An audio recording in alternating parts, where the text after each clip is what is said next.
Bueno, pues este es uno de los paisajes más bonitos en Escocia, en el norte. Muy lindo, muy recomendable.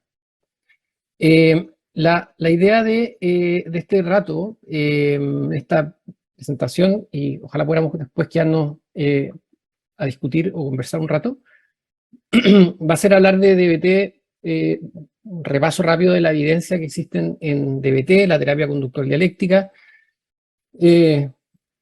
Asumo que conocida por muchos, así que no me detendré a explicar el detalle de la terapia. Lo siento. Y después vamos a conversar un poquito más de las adaptaciones, cómo se ha ido adaptando DBT, de modo de poder hacerla más accesible en términos económicos. Y luego de eso, hablar de resultados más o menos preliminares del estudio de investigación que estábamos haciendo en el hospital. Sería la premisa, porque sería la primera vez que lo presentaríamos. Así que todo un honor hacerlo acá.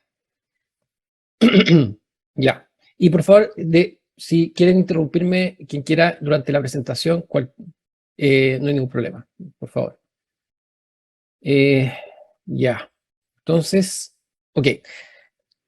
A ver, asumimos que DBT ya es una terapia que originalmente se diseñó para el tratamiento de personas con trastorno límite de personalidad, cerca de la década del 90. En realidad de antes, década del 80, en el 91 salió el primer estudio randomizado controlado. Es una terapia de las que llaman de tercera generación y que en este caso tiene distintos componentes, en 2 líneas: terapia individual más taller de entrenamiento en habilidades grupal, un coaching telefónico y la reunión de consultoría del equipo. En esta diapositiva que ven, les muestro los 5 meta-análisis que hasta ahora se han publicado en DBT. Ya, 5. El primer año 2010, luego 2014, 2019, 2021 y el último este año. Para graficar, en el fondo, la cantidad y la robustez de evidencia que existe que apoya el DBT para el tratamiento de pacientes con trastorno límite de personalidad. No estoy dejando acá de lado la evidencia que existe para otras poblaciones, como pacientes adolescentes, trastorno alimentario o estrés postraumático especialmente, ¿ya? Así que incluso una revisión de la Cochrane, que es conocida también por muchos, una revisión seria, también concluye que DBT en el fondo sería una terapia efectiva para el tratamiento de los síntomas del trastorno límite de personalidad, para las autolesiones y también, lo que es importante, una mejoría de la funcionalidad. Ya no solamente baja síntomas, disminuye los síntomas, sino también mejora la funcionalidad de los pacientes. Entonces, en un cuadro muy resumen, como para becados, pero así como pista, el trastorno límite de personalidad son estas las dimensiones que ha mostrado en los distintos trabajos que existen, ha sido las distintas dimensiones que ha mostrado que mejora, ¿no? La sintomatología global del TLP, pero también en particular ideación suicida, intentos suicidas, conductas autolesivas, impulsividad, irascibilidad o agresividad, que es otra dimensión importante en el trastorno límite de personalidad, disociación, funcionamiento psicosocial, como mencioné, pero también otros síntomas que no son propiamente del TLP, como son síntomas depresivos, calidad de vida, e incluso varios trabajos también han mostrado que se puede disminuir el uso de recursos en salud, menores hospitalizaciones, menor número y días de hospitalización, menor cantidad de consultas en el servicio de urgencia y también disminución en el uso de psicofármacos, ¿ya? Incluso todos estos efectos se pueden, hay otros trabajos que han visto que se mantienen incluso en un seguimiento de 2 años después de terminado el tratamiento. Así que evidencia de la efectividad del DBT en el trastorno de límite de personalidad adulto, la evidencia ya es robusta. Ahora, estoy hablando del DBT estándar, ¿ok? Que eso significa un año entero de terapia individual, terapia grupal, más que terapia grupal es taller de entrenamiento en habilidades, coaching telefónico y la reunión de consultoría. ¿Ok? Ahora, los estudios, los primeros estudios que salieron en DBT son estudios que se llaman como de eficacia, que es como estudios que están hechos como en poblaciones más bien como depuradas, en un setting muy protegido, que son como estudios de laboratorio. Ahora, luego de eso empezaron a surgir estudios más de efectividad, en el fondo, de cómo han dado DBT en la, como entre comillas, vida real, o en el setting de rutina, o en el fondo incluso en el setting de servicio público. En este caso ya la evidencia, por supuesto, no es tan numerosa como cuando uno considera todos los estudios randomizados, controlados, como de laboratorio, pero aún así trabajos hay suficientes. Tenemos estudios del DBT en un setting rutinario o sistema público en distintos países, en Australia, en Inglaterra, Alemania, Suecia, Irlanda y Estados Unidos. ¿Ok? Incluso algunos randomizados controlados también. En este caso en Australia e Inglaterra. Eso respecto al DBT estándar, 12 meses, como les decía, con los 4 componentes. ¿Ya? Ahora, resulta que DBT completo, 12 meses, con todos los componentes, es una terapia que ustedes se imaginarán, es una de las cosas que siempre la gente de alguna manera se preocupa o incluso puede criticar, que es una terapia costosa en el sentido, no solamente imaginándose el setting privado, sino costosa en un setting público, donde en el fondo son horas de profesionales de terapia individual, de terapia grupal, y además durante un año, ¿cierto? Eso no solamente lo hace costoso, sino también, entre comillas, restrictivo, porque en el fondo no permite que un paciente nuevo pueda entrar cuando tienes todo el staff ocupado en un paciente durante un año, ¿cierto? Entonces, ante este escenario, empezaron a aparecer estudios intentando evaluar la efectividad de DBT en versiones más acotadas, versiones abreviadas. Entonces, trabajos también hay de DBT de 6 meses de duración. Como les decía, DBT dura un año, pero también hay trabajos de 6 meses y también en estos settings de rutina o setting público. Hay en este caso en Australia, en general, como nota al margen, va a años luz de nosotros en todo lo que es el manejo o la gestión del tratamiento de pacientes con trastorno límite de personalidad. O sea, ha estudiado costos de la enfermedad, tienen programas nacionales, etc. ¿Ya? Pero eso es otro cuento. Entonces en Australia, tenemos en Irlanda, en Estados Unidos también, y Nueva Zelanda. Estoy hablando ahora en caso particular de DBT de 6 meses.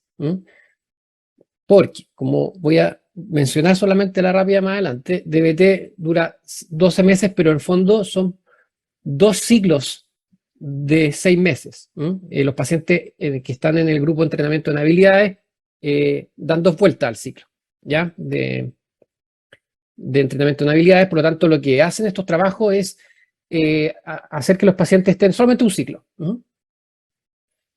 De hecho, se me olvidó agregar acá un trabajo que salió publicado hace poquito, una canadiense de McMain, que en el fondo que es el primer trabajo que hace la comparación como 1 a 1 del DBT estándar de 12 meses con el DBT de 6 meses, como un estudio de no inferioridad, y la verdad es que en ese sentido a los 6 meses andan igual. Lo cual es una buena noticia.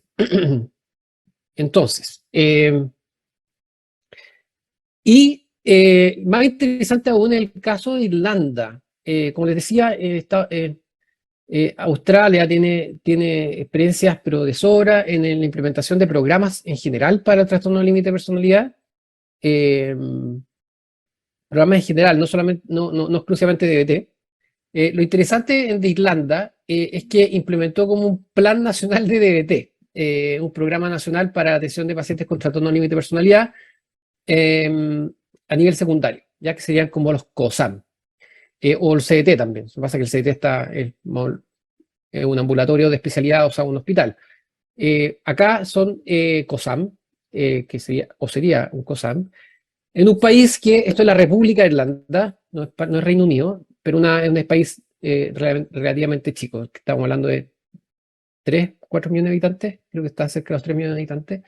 Pero está la experiencia de que se pudo implementar este programa de DBT a nivel nacional. No, no voy a extender en esto, hay varios trabajos de equipo, pero es uno de estos que están acá, pues, el de Flynn, Flynn, pues si lo quieren checar. Bien, entonces, ahora, como les comentaba, DBT estándar, 12 meses o incluso 6 meses, es una terapia que en el fondo es costosa, porque tenemos que usar varios profesionales y durante bastante tiempo, en el fondo 6 meses o un año. Entonces, lo que ha empezado a implementarse, no tan recientemente, pero que ya ha agarrado más vuelo, de hecho es lo que lo que hicimos acá en el hospital, o allá en el hospital, son lo que se llama el DBT Skill Training, o solamente el DBT, el Grupo de Entrenamiento en Habilidades, ¿ya? En el fondo lo que la investigación ha mostrado es que pareciera que el síntoma, o perdón, el ingrediente central del DBT, como el plato de fondo, es el grupo de entrenamiento en habilidades. Tampoco lo agrega acá, pero hay otro trabajo de Linehan, del 2015, 2017, no sé, no me acuerdo, pero una revista donde comparó el fondo el DBT estándar con el DBT solo grupo, incluso con DBT solo individual. Y en el fondo el DBT estándar, grupo y individual, en comparación con el DBT solo grupo, anda prácticamente igual. Entonces, ¿qué es lo que, y esto es lo que hicimos en el hospital, lo que veníamos haciendo, es un programa DBT que considera el grupo de entrenamiento en habilidades, ¿cierto? Sin terapia individual. Bueno, el coaching telefónico ha sido opcional, dependiendo de cada programa, cada adaptación, y la reunión de consultoría. También esto es más o menos opcional, algunos programas lo han incorporado y otros no. Cuando al momento de hacer las revisiones de las distintas experiencias, vemos que lo central o lo principal es, por supuesto, el grupo de entrenamiento en habilidades, pero algunos incorporan el coaching y otros no, es lo mismo que la reunión de consultoría.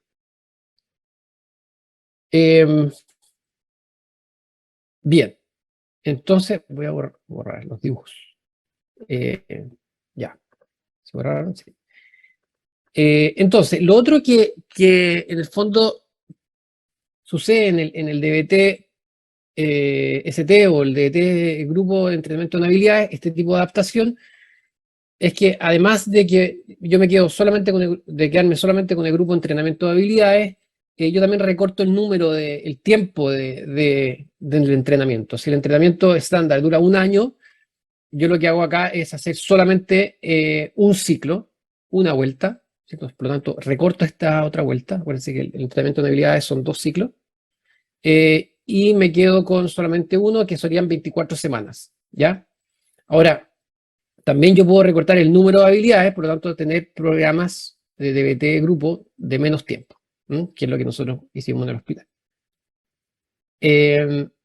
Ahora, hablamos harto de la evidencia del DBT estándar para el trastorno límite de personalidad, y la verdad es que la pregunta es qué pasa con el DBT solo grupo. Y se publicó este año este trabajo en esta revista, el British Journal of Psychiatry, que es una muy buena revista, que fue una revisión sistemática y un metaanálisis de las terapias para el trastorno límite de personalidad, o sea, no solamente DBT, sino las terapias para el trastorno límite de personalidad.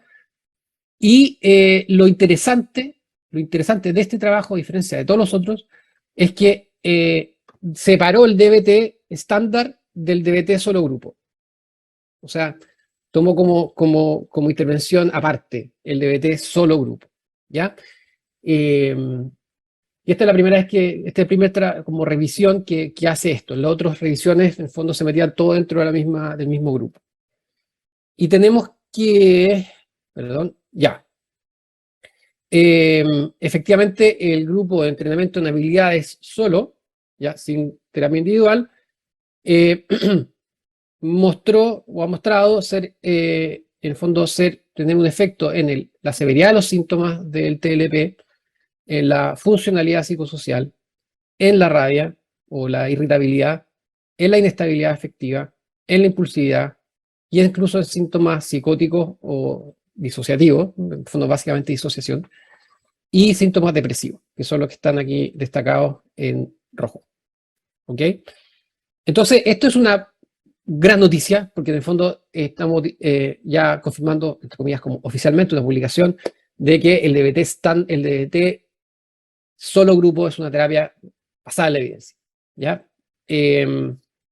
Ahora, cuando vamos a revisar cada uno de estos trabajos, que son estos tres son estos estudios randomizados controlados que tomó esta revisión, fíjense que no todos duraban 6 meses, en el sentido de un solo ciclo, sino que uno duraba 20 semanas y otro, que el de Soler, que es de España, duraba 13 semanas. 13 semanas. Entonces, ese en realidad es el RCT más breve que hasta ahora haya mostrado efectividad. 13 semanas. Entonces, bueno, en ese trabajo, en todo esto, no se incorporó coaching telefónico y reunión de consultoría. No, sí, aquí DNA dice data no available, en realidad sí, en este caso sí se incluyó, en el caso de Soler, porque sí se incluyó, porque en el fondo logramos acceder al autor para que nos respondiera esa pregunta. Así que buenas noticias en ese sentido, vamos bien encaminados en el hospital. Bien, ¿hasta aquí algún comentario o alguna pregunta? No, no tenemos comentario. Muy bien, estoy viendo gente, qué bien, estoy viendo ahí caras nuevas. Hola. Mari, Francisca y don Javier. Muy bien. Ya, avancemos. Hay algo interesante en DBT, en la conceptualización de este tratamiento, que Linehan hizo Linehan Marcelines, que fue la que desarrolló esta terapia. Ella mencionaba que la DBT debería cumplir 5 funciones como tratamiento, ¿ya? Para que sea un DBT comprensivo o un DBT de fondo completo, ¿ya? Debería cumplir 5 funciones. Aquí no están en el orden adecuado, pero la primera función del DBT debería ser aumentar las capacidades del paciente o aumentar las habilidades del paciente de enfrentamiento. El paciente, en el fondo, la teoría de Linehan es que en el fondo el paciente tiene déficit de habilidades de regulación emocional, de efectividad interpersonal, habilidades de tolerar el malestar, tiene un déficit de habilidades de mindfulness. Bueno, lo que hace la terapia tiene que primero aumentar las capacidades del paciente. Ahora, no solamente la terapia debería aumentar las capacidades del paciente, sino que debería cumplir otras 2 funciones en relación a esto. Uno, que tiene que aumentar la motivación del paciente. No hay ningún sentido que yo incorpore habilidades en el paciente, o sea, que le enseñe una nueva forma de afrontamiento, si es que después no la quiere usar. Entonces, tengo que cumplir la función de aumentar la habilidad, pero también aumentar la motivación por usarla.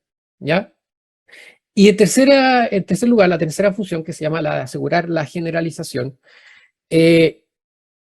no solamente tengo que aumentar la habilidad, aumentar la motivación, sino también lograr que en aquella situación que la necesite, la logre usar. O sea, que en la situación de, por ejemplo, crisis, o una situación donde necesito una habilidad, que la use. ¿Ya? Entonces, esa es una tercera función que tiene que cumplir DBT. Cuarta función, se refiere a estructurar el ambiente. El DBT también tiene que encargarse de modificar de tal manera el ambiente que el paciente pueda usar la habilidad. Muchas veces el paciente la incorporó, se motivó, la logra generalizar, pero el ambiente es tan desestructurado o tan poderoso que no le permite desplegar estas nuevas habilidades. Entonces, a veces hay que hacer una estructura del ambiente. Eso significa intervenciones familiares, manejo de casos, etc. Y por último, pero no por eso menos importante, es aumentar la motivación de los terapeutas. Aumentar la motivación de los terapeutas y la capacidad del terapeuta. Esa es otra función que debe cumplir DBT. Entonces, esto es, preguntarán ¿para qué? ¿Por qué? Pero, ¿para qué le explico esto? Pero la verdad es que es muy útil para cuando uno tiene que hacer una adaptación del DBT. Si yo voy a adaptar el DBT, de alguna manera debería tratar de cumplir o conseguir la mayor cantidad de estas funciones, no solamente la de aumentar las capacidades, ¿ya? Entonces, y hay dificultades cuando uno adapta, porque de estas funciones, por ejemplo, la que es de aumentar las capacidades del paciente, ¿ya? Básicamente la que cumple esa función es el grupo de entrenamiento en habilidades, acá, ¿ya? Aumentar las capacidades, el grupo de entrenamiento en habilidades. Pero la función de aumentar la motivación del paciente que está acá, esa la hace la terapia individual, ¿ok? Porque el terapeuta ve qué conductas o qué aspectos del ambiente del paciente están interfiriendo con que se motive a usar la habilidad. Eso tiene que ser en terapia individual. Y por otro lado está el coaching telefónico, acá, cuya función es la de generalizar la habilidad. O sea, el paciente cuando está en crisis y necesita usar la habilidad, el terapeuta está ahí para asistirlo.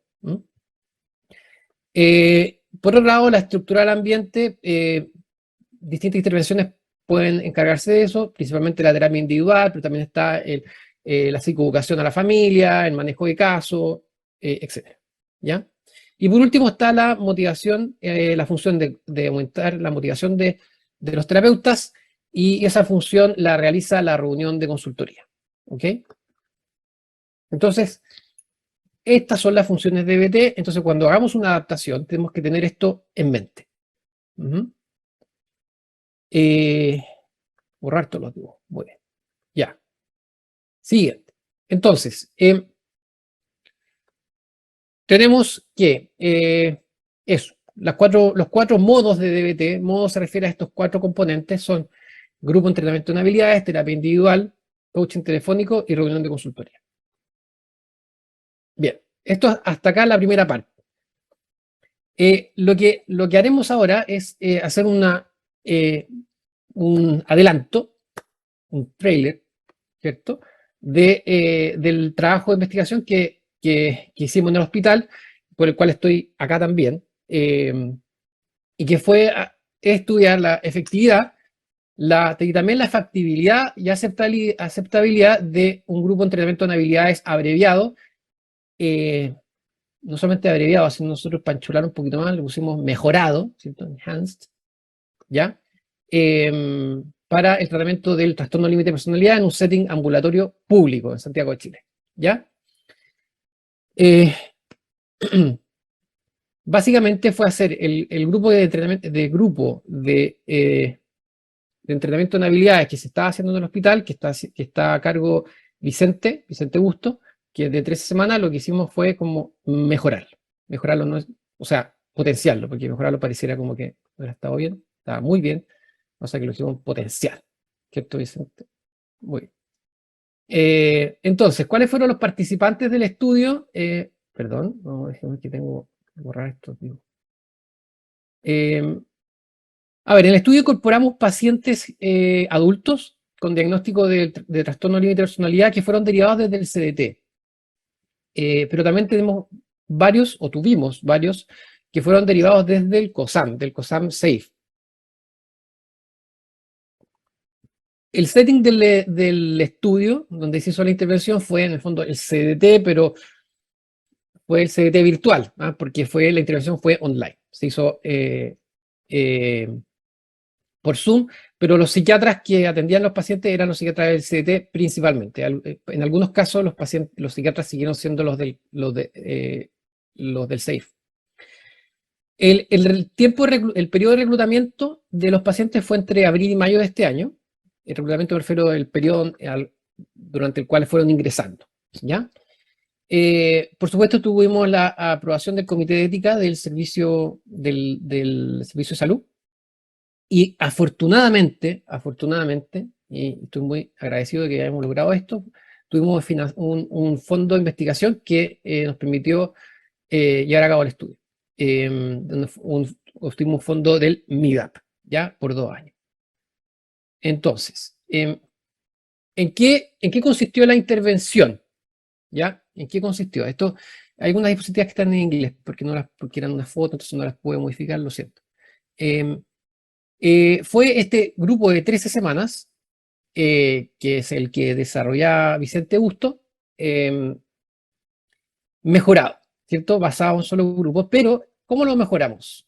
¿Qué hicimos? Agregamos un grupo de entrenamiento de habilidades para manejo de crisis. O sea, el paciente no solo comenzaba este grupo de entrenamiento en habilidades de 13 semanas, sino que además se incorporaba de inmediato, al comenzar el programa, a un taller de sobrevivencia a la crisis. O sea, al tiro se le entregaba, independiente del punto donde ingresara en el taller, siempre iba a recibir en sus primeras 3 semanas un taller de crisis.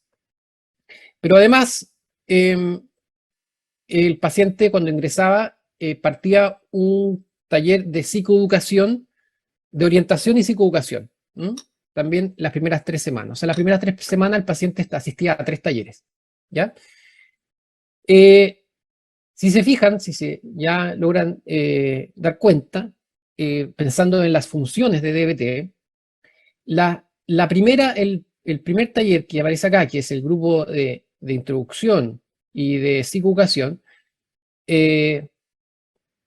si alguien quisiera aventurarse a qué función está cumpliendo ese taller, ese primer módulo, en el fondo porque estuvo pensado para cumplir una de las funciones.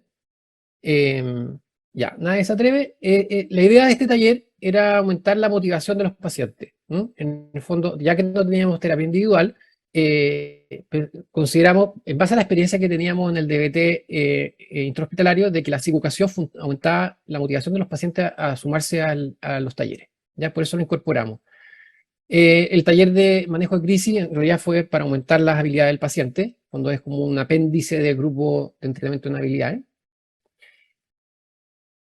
Y incorporamos estas otras 2 cosas, de las cuales pudimos, gracias a que el financiamiento, incorporamos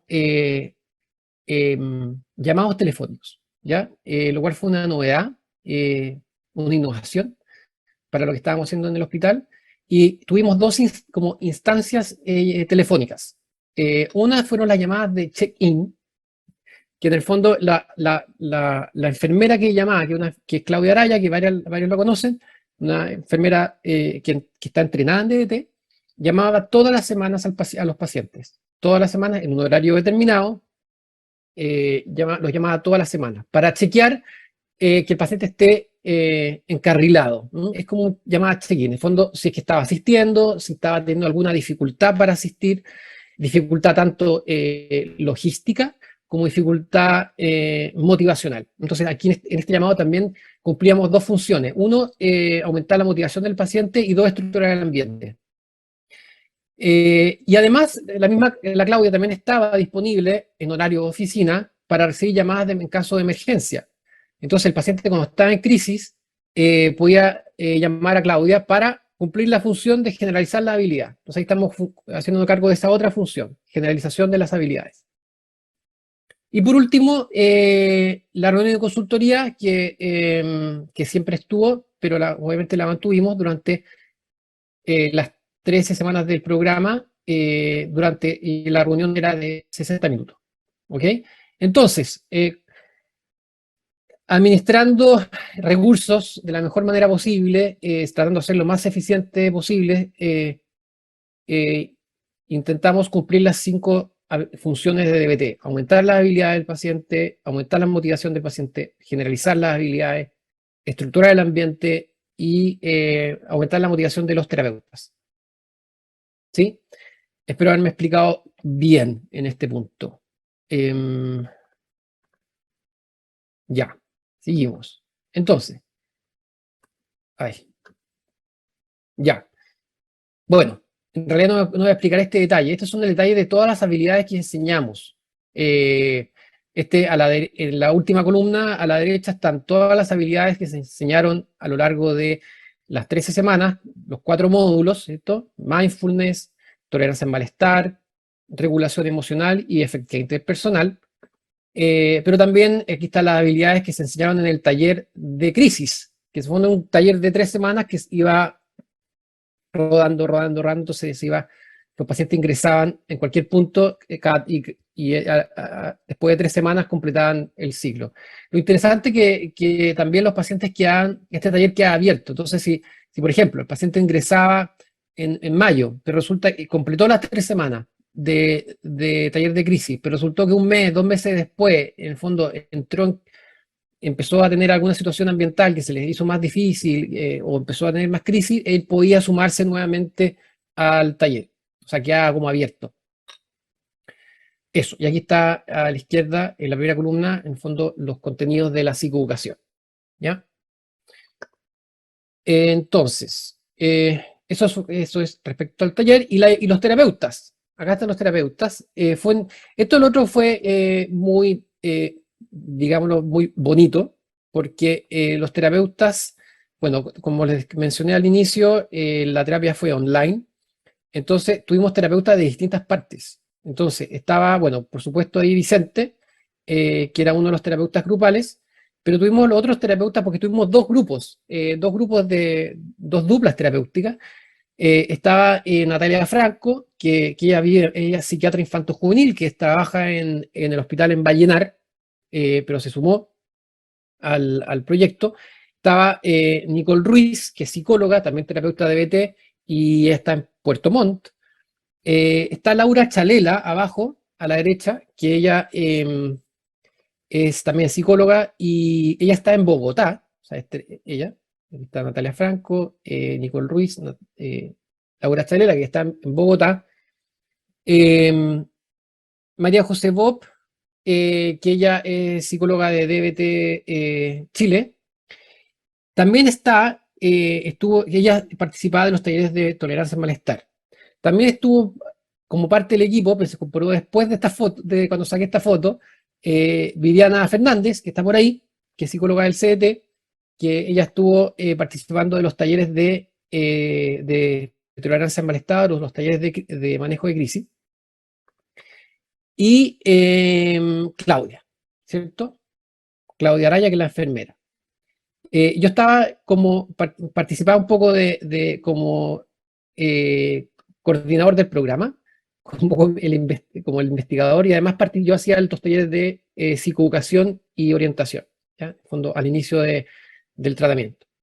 Y tuvimos durante todo el periodo que se hizo la intervención, tuvimos la supervisión de un entrenador de BT, que está acá, que es Vicente del Solar, que es un entrenador de Behavioral Tech, que es la institución que entrena a la gente en Latinoamérica. Así que eso fue también un lujo, eso permitió y ayudó a que nos pudiéramos mantener adheridos al modelo de tratamiento, ¿ya? Y por último, también como parte de la intervención, los pacientes todos recibieron un manual de BT, que en este caso el que está acá en la foto, que es el manual, la traducción al español, que es una edición que salió hace poco. Bien. Eso respecto a los terapeutas. ¿Cuáles fueron las evaluaciones? Miren, fueron varias que están planificadas, que se realizaron, que se están realizando y que se seguirán realizando porque todavía el estudio está en curso. Solamente quiero destacar acá el objetivo primario, que fue evaluar los síntomas del TLP, pero también la ideación suicida, el malestar emocional y autodaño. Ahora, esto lo fuimos evaluando, y esto es lo interesante, que fue una evaluación semanal. Semanal en el caso de los síntomas del TLP, los pacientes semanalmente respondían a un cuestionario, que en este caso es el SAM-BPD, de autorreporte. Este es un instrumento de autorreporte, tiene 9 preguntas que recoge cada uno de los síntomas, criterios de SM4 del TLP, todo esto, lo que es ideación suicida, malestar emocional y autodaño, fue respondido diariamente por el paciente tal cual como se hace en la terapia DBT. En terapia DBT los pacientes llevan una hoja registro diaria. ¿Cómo lo hicieron esto? O ¿cómo lo hicimos? Los pacientes que participaban del estudio bajan una aplicación que se llama Ética o Ética Data, y a través de esa aplicación los pacientes iban recibiendo los cuestionarios. Les llegan como un enlace, una notificación, y ellos podían acceder a la aplicación y iban y respondían el cuestionario. Entonces, todos los días, lunes en la tarde, le llegaba a esta aplicación el recordatorio que tenían que responder el SAM-BPD respecto a la semana anterior, que es una evaluación semanal, y todos los días a las 7 de la tarde le llegaba el recordatorio de que tenían que responder cómo estuvo la ideación suicida, cómo estuvo el malestar emocional y si hubo autodaño en ese mismo día, ¿ya? Eso. Y evaluamos otras cosas más, pero que en el fondo no era el objetivo primario. Lo otro interesante es que acá lo último, que vamos a hacer también un estudio cualitativo, vamos a conocer cuál fue la experiencia de los pacientes con el tratamiento y cuál fue también la experiencia de los terapeutas, ¿ya? Ahí nos está colaborando en ese sentido en el proyecto, estarán por ahí, me imagino, no los veo a todos, pero está Nicolás Álvarez y Macarena Galvez haciendo las entrevistas de todos los pacientes. De todos los pacientes, los que completaron y los que no completaron el tratamiento, están siendo entrevistados. La gracia que lo hagan ellas es que ellas son terapeutas de BT, están entrenadas, pero no fueron parte del equipo. Entonces, los pacientes pueden sentir con la libertad de decir lo que quieran respecto al tratamiento. Bien. Entonces, sigo. Ya. No trabajo. Ya, el diseño que hicimos es un diseño llamado el Multiple Baseline Single Case Experimental Design o diseño de experimental de caso único. Y en el fondo el paciente es su propio, el paciente se compara a sí mismo en el periodo de pretratamiento y en el post-tratamiento. Y para eso, en el fondo, uno tiene que hacer estas evaluaciones continuas, semanales o diarias, donde uno toma durante un periodo que va a ser distinto entre los distintos pacientes, pero durante un periodo más o menos prolongado que me permita tomar una tendencia de los síntomas, lo evalúo y después sigo evaluándolo durante el periodo que esté el tratamiento. Ya, en este caso, no lo mencioné, esta evaluación continua, semanal y diaria, se realizó durante el periodo basal, pero también durante el tratamiento y también después del tratamiento. El paciente terminado el DBT va a seguir respondiendo estos cuestionarios. Entonces, los 24 pacientes que ingresamos fueron randomizados a cualquiera de los 3 baselines, o sea, de estos periodos de evaluación basal, que unos fueron a 3 semanas, otros tuvieron 6 semanas y otros incluso 9 semanas esperando. O sea, esperando partir el tratamiento, pero durante toda esa espera fueron respondiendo los síntomas, las escalas, ¿ya? Entonces, ¿cuáles fueron los resultados preliminares? Por eso, redoble de tambores. Bien, a ver, ¿cómo nos fue? Tuvimos un abandono que la verdad está similar a la literatura. Un 33% de los pacientes o se fueron del estudio porque no quisieron, ellos quisieron salirse, o fueron excluidos del tratamiento porque se ausentaron a 4 sesiones seguidas. En el fondo hay una regla en DBT, un acuerdo que es, y que ellos lo firmaban al inicio, y es el acuerdo que se hace en todas partes en DBT, que después de 4 sesiones consecutivas el paciente queda fuera del tratamiento. Tuvimos 4 pacientes que en el fondo no continuaron por ese motivo y otros 4 que abandonaron porque no quisieron seguir. En la mayoría de los casos, o prácticamente todos los que abandonaron o que se retiraron fueron el primer mes de tratamiento. En cambio, los que fueron excluidos en realidad fueron casi todos casi al final del tratamiento. ¿Y cuántos completaron? O sea, de los que no abandonaron, ¿ya? O sea, de los que continuaron, pero los que completaron el tratamiento entendido como que asistieron a más de 9 sesiones de las 13, estaría siendo como el 70% de los talleres, solo la mitad, solo la mitad. Lo cual, vamos a ver que yo no tengo no tengo todavía elementos de juicio suficiente para comentar esto porque casi todos los trabajos no detallan esto, de fondo, cuál es hay solamente algunos, cuántos, en el fondo, cuál es el porcentaje de asistencia, pero nosotros de nuestros pacientes la mitad asistió a más de 9 sesiones. Entonces, lo que yo voy a hacer hoy día es que le voy a contar uno de los casos de los pacientes, que fue uno que completó el tratamiento, que asistió a más de 9 sesiones y que era del baseline de 9 semanas. ¿Por qué de 9 semanas? Porque es más evidente la curva basal y porque él particularmente fue muy mateo en responder todos los cuestionarios semanalmente y diariamente. Entonces, este paciente es un hombre de 23 años, tiene el diagnóstico, por supuesto, el trastorno límite de personalidad, que era el criterio de inclusión. Había tenido 7 intentos suicidas previos, nunca había cometido autolesiones y al momento de ingresar tenía en ese momento síntomas depresivos con puntaje del PHQ de 19 y también estaba con síntomas de estrés postraumático. De hecho, tenía antecedentes de un abuso en la infancia. No había historia de hospitalizaciones previas y tampoco tenía trastorno por consumo de sustancias, un trastorno bipolar. ¿Qué es lo que vimos? Esta es la curva de síntomas de TLP en el periodo basal y durante el tratamiento. Si observan bien, y aquí esto es la maravilla de este diseño, tenemos que durante las 9 semanas previas a iniciar el tratamiento, había una tendencia estable en los síntomas, ¿cierto? Que en fondo se oscilaba entre como los 16 y los 23 puntos en el SAM-BPD. Luego de empezar el tratamiento, rápidamente se observó una disminución en el puntaje, llegando incluso una semana a tener puntaje 0. Y eso se mantuvo prácticamente durante todo el tratamiento, e incluso hasta aquí, por lo menos, que son 3 semanas post-tratamiento. El paciente hoy día ya, esto fue hace poquito, la última medición fue el 10 de octubre.